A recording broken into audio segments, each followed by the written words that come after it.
Narito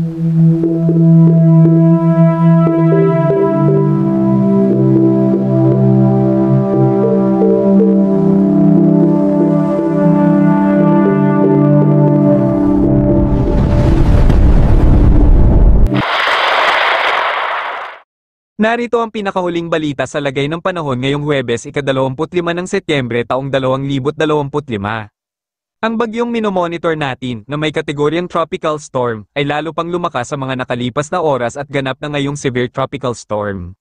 Huling namataan ito sa layong 478 kilometro silangan ng Maasin City, Southern Leyte, na may lakas ng hanging umaabot sa 100 kilometers per hour at bugso na umaabot sa 125 kilometers per hour.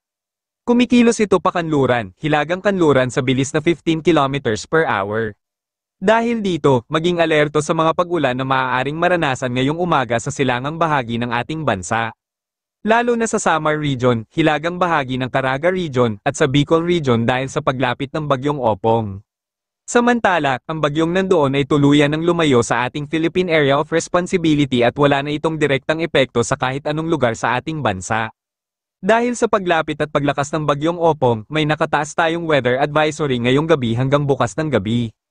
Nakataas ang orange rainfall warning, kung saan inaasahan ng 100 hanggang 200 mm na pag-ulan sa Northern Samar at Eastern Samar. Maraming pagbaha ang maaaring mangyari, lalo na sa mga urbanized na lugar, mga lugar na mababa, o malapit sa mga ilog, at maaaring magkaroon ng landslide sa mga lugar na moderate hanggang highly susceptible. Samantala, yellow rainfall warning naman sa Samar, Masbate, Sorsogon, Occidental Mindoro, Zambales, at Bataan, kung saan 50 hanggang 100 mm na ulan ang inaasahan dahil sa pinagsamang epekto ng hanging habagat at ng bagyong Opong. Pagsapit ngayong gabi hanggang Biyernes ng gabi, may nakataas pa rin na weather advisory dahil sa pagdaan ng bagyong Opong. Inaasahan natin ang mas malakas na pag-ulan dahil sa landfall ng bagyong Opong, kung saan inaasahan ng 200 mm o higit pa sa Eastern Samar, Northern Samar, Masbate, at Sorsogon. Samantala, 100 hanggang 200 mm na pag-ulan ang inaasahan sa ilalim ng orange rainfall warning sa Samar, Albay, Camarines Sur, Catanduanes, Marinduque, Quezon, at Camarines Norte. Naka-yellow rainfall warning naman at inaasahang makararanas ng 50 hanggang 100 mm na pag-ulan sa Leyte, Southern Leyte, Cebu, Negros Occidental, Negros Oriental, Guimaras, Iloilo, Antique, Capiz, Aklan, Romblon, Oriental Mindoro, Occidental Mindoro, Batangas, Cavite, Laguna, Rizal, Metro Manila, Bulacan, at Palawan. Sa mga nasabing lugar, maging alerto sa malakas na hangin at mga pag-ulan na dulot ng bagyong Opong pagsapit ngayong gabi hanggang bukas ng gabi, Biyernes, ika-26. Pagsapit naman ng ika-27 ng Setyembre, makikita natin na nabawasan ang mga pag-ulan, kung saan ang bagyong Opong ay nasa kanlurang bahagi na ng ating bansa. Kaya mapapansin natin na nabawasan na ang mga pag-ulan dahil sa epekto na lamang ito ng trough at ng hanging habagat. Makakaranas pa rin ng 100 hanggang 200 mm na ulan sa ilalim ng orange rainfall warning sa Romblon, Oriental Mindoro, Occidental Mindoro, Marinduque, Batangas, Quezon, Camarines Sur, Camarines Norte, Laguna, Cavite, Metro Manila, Rizal, Bataan, Bulacan, Pampanga, Zambales, at Aurora, kabilang ang Polillo Islands. Samantala, yellow rainfall warning naman sa Northern Samar, Masbate, Sorsogon, Albay, Catanduanes, Negros Occidental, Antique, Aklan, Palawan, Cagayan Valley Region, Isabela, Nueva Vizcaya, Quirino, Pangasinan, Tarlac, at Nueva Ecija. Sa mga lugar na hindi nabanggit, makakaranas pa rin kayo ng mga pag-ulan na dulot ng bagyong Opong. Dahil inaasahan pa natin na lalakas ito bilang typhoon category pagsapit ngayong umaga, base sa pinakahuling track ng bagyong Opong, makikita natin dito na pagsapit ng ika-8 ng umaga ngayong umaga, posibleng nasa typhoon category na ito, kung saan inaasahan natin ang lakas ng hangin na umaabot sa 120 o higit na pagbugso ng hangin. Dahil nasa typhoon category na ito ngayong umaga at makikita nga natin na tatawid ito sa ating bansa na may category na typhoon category, kaya maging alerto tayo sa malakas na hangin na dulot ng bagyong Opong, at posibleng maglandfall ito pagsapit ng Biyernes ng tanghali o hapon sa Sorsogon, Albay, Catanduanes, at sa malaking bahagi ng Bicol Region. Babagtasin nito ang Camarines Sur, Camarines Norte, Quezon Province, Marinduque, Batangas, Laguna, Cavite, Bataan, Metro Manila, at mga kalapit pang lugar, kung saan ang mga nabanggit na lugar ang siyang dadaanan ng sentro ng bagyong Opong na may lakas na 120 km per hour o higit dahil sa pagbugsong hangin. Dahil sa paglakas ng bagyong Opong at paglapit, nakataas na ang signal number 2 sa Northern Samar at sa northern portion ng Eastern Samar, kung saan posibleng makaranas na ng hangin na umaabot ng 62 km per hour hanggang sa 88 km per hour. Samantala, kahit nasa signal alerto na ang inyong lugar, ay hindi pa rin kayo nakakaranas ng hangin dahil sa pagtaas na po natin ng signal upang makapaghanda ang ating mga kababayan sa paglapit ng bagyong Opong, kung saan ang mga nabanggit na lugar ang siyang unang makakaranas ng hangin at mga pag-ulan. Samantala, signal number 1 naman sa mga lugar ng Luzon, Quezon, including Polillo Islands, Rizal, Laguna, the southeastern portion of Batangas, Cuenca, Taysan, Lobo, Talisay, Padre Garcia, Agoncillo, San Pascual, Santo Tomas, Bawan, San Jose, San Luis, Lupa City, Ibaan, City of Tanawan, Mabini, Mataas na Kahoy, Alitagtag, Balete, Tingloy, San Juan, San Nicolas, Batangas City, Rosario, Santa Teresita, Taal, Malvar, Laurel, Marinduque, Oriental Mindoro, Romblon, Camarines Norte, Camarines Sur, Catanduanes, Albay, Sorsogon at Masbate, including Ticao Island at Burias Islands. Samantala, signal number 1 naman sa mga lugar ng Visayas, Samar, the rest of Eastern Samar, Biliran, at the northern portion of Leyte, Barugo, San Miguel, Babatngon, Tacloban City, Calubian, Leyte, Caloocan, Carigara, Palo,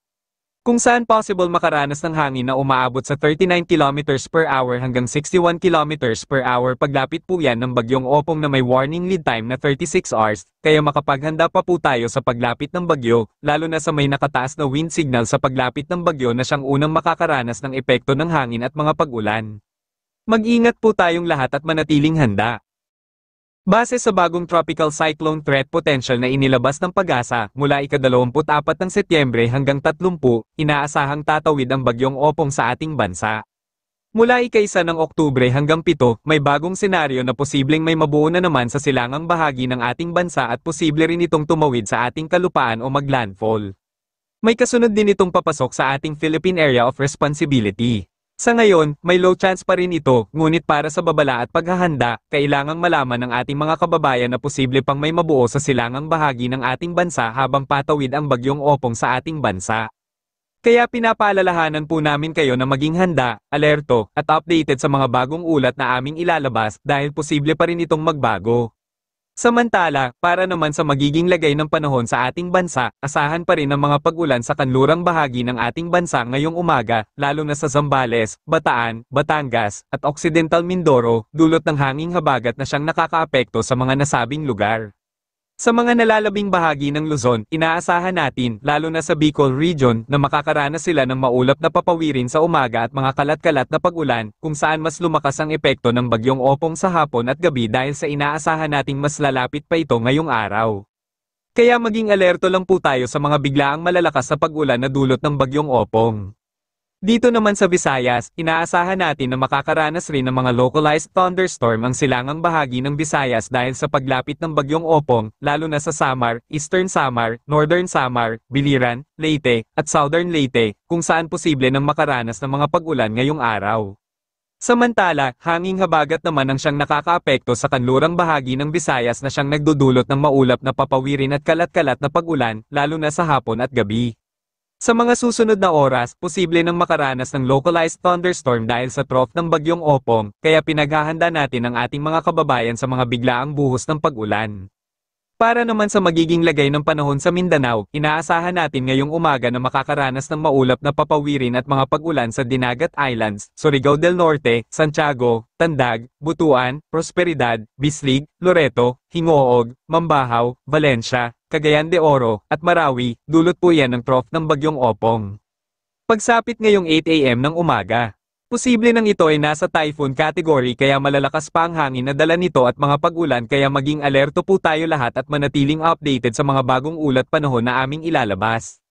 Para naman sa nalalabing bahagi pa ng Mindanao, inaasahan natin ang bahagyang maulap hanggang sa maulap na papawirin at kalat-kalat na pag-ulan, lalo na pagsapit ng hapon at gabi. Maging alerto lang din po ang Tawi-Tawi, Sulu, Basilan, Zamboanga Peninsula, Autonomous Region in Muslim Mindanao, Northern Mindanao, Socsargen, at Davao Region. Para naman sa magiging lagay ng panahon sa Palawan, inaasahan natin ngayong araw ang maulap na papawirin at mga pag-ulan lalo na sa Taytay, Culyon, Cuyoc, at sa nalalabing bahagi ng Palawan na makakaranas ng maulap na papawirin dulot ng hanging habagat na patuloy na umiiral sa ating bansa. Para naman sa magiging lagay ng ating karagatan sa kasalukuyan, wala tayong nakataas na gale warning sa kahit anong baybayin ng ating karagatan, ngunit magiging maalon pa rin ang kanlurang bahagi ng ating bansa, na kung saan epekto ng hanging habagat at ng bagyong Nando na siyang nagpapataas ng alon sa ating seaboard, kaya mapanganib pa rin sa mga kababayan natin na may maliliit na sasakyang pandagat. Samantala, sa silangang bahagi ng ating karagatan, light to moderate pa naman ang ating inaasahan ngunit sa mga susunod na oras, posible nang lumakas ang pag-alon ng ating mga baybayin dagat dahil sa paglapit nitong bagyong Opong sa silangang bahagi ng ating bansa, lalo na sa silangang bahagi ng Visayas at Bicol Region, kabilang ang silangang bahagi ng Mindanao na kung saan posible pang magtaas ng gale warning sa mga susunod na oras. Kaya maging alerto na po tayo lahat dahil inaasahan na po natin ang paglandfall ng bagyong Opong pagsapit ng Biyernes ng umaga kaya ito na po ang time upang makapaghanda pa po tayo sa ating pamilya at gagamitin natin sa oras na wala ng kuryente at mga pangangailangan natin sa pagdaan ng bagyo sa ating lugar. Ingat po mga kababayan at iyan ang pinakahuling update natin sa magiging lagay ng ating panahon. Ingat po mga kababayan.